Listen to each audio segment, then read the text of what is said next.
có thói quen hút thuốc lá nhiều, vài năm trở lại đây, tần suất tăng lên 1 bao một ngày. Cách đây vài tháng, ông Lê Văn Tê, 60 tuổi ở Thường Tín, Hà Nội bắt đầu thấy trong miệng có vết loét nhỏ, hơi gợn trong nhưng không đau, nghĩ bị nhiệt nên ông không điều trị gì.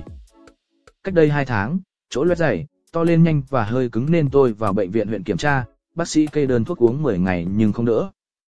Cuối tháng 2 vừa qua, tôi đến bệnh viện Việt Nam Cuba, Hà Nội, để thăm khám. Sau khi làm các xét nghiệm, bác sĩ chẩn đoán tôi bị ung thư khoang miệng giai đoạn 2 ông Tê.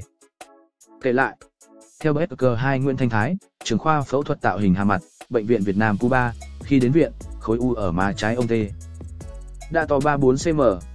Để giúp khối u không tái phát, bác sĩ đã phải vét hạch rộng ra vùng xung quanh, cắt tuyến dưới hàm.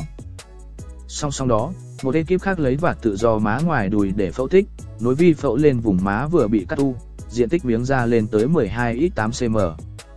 Ca phẫu thuật kéo dài 6 tiếng đồng hồ. Hiện sau 6 ngày phẫu thuật, sức khỏe ông Tê tiến triển tốt, có thể ăn uống, nói chuyện bình thường, mảng da ghép sống tốt. Sau khi sức khỏe bệnh nhân ổn định, sau 3-6 tháng nữa sẽ quay lại bệnh viện để tái tạo lại viền môi. Ông Tê đang nằm điều trị tại bệnh viện Việt Nam Cuba theo bác sĩ Thái. Đến nay, cơ chế gây ung thư khoang miệng, gồm lưỡi, lợi, niêm mạc má, sàn miệng, môi, chưa rõ ràng. Tuy nhiên theo thống kê của các trung tâm kiểm soát dịch bệnh, 75% các trường hợp ung thư khoang miệng có liên quan đến hút thuốc lá, kể cả hút thuốc lá bị động, hít phải khói thuốc, kế đó là các trường hợp sử dụng quá nhiều rượu bia. Ngoài ra những người hay ăn trầu, bị tổn thương mãn tính, người có tiền sử gia đình bị ung thư, cũng có nguy cơ mắc ung thư khoang miệng cao hơn những người khác. Đây là loại ung thư mắc nhiều hơn ở nam giới, tuổi càng cao, nguy cơ càng lớn, bác sĩ Thái thông tin. So với nhiều loại ung thư khác, ung thư miệng dễ chẩn đoán và cho tiên lượng điều trị rất tốt ở giai đoạn sớm, bệnh nhân có thể khỏi hoàn toàn sau phẫu thuật. Tuy nhiên, rất ít trường hợp được phát hiện ở giai đoạn đầu bởi người bệnh hay nhầm lẫn là mắc nhiệt miệng hoặc loét miệng.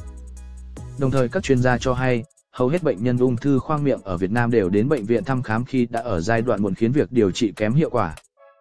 Ở giai đoạn muộn, tổn thương trong miệng có thể lan rộng gây những cơn đau kéo dài, mất chức năng của miệng như ăn uống, nói chuyện, bị biến dạng khuôn mặt do phẫu thuật cắt u, thậm chí tử vong.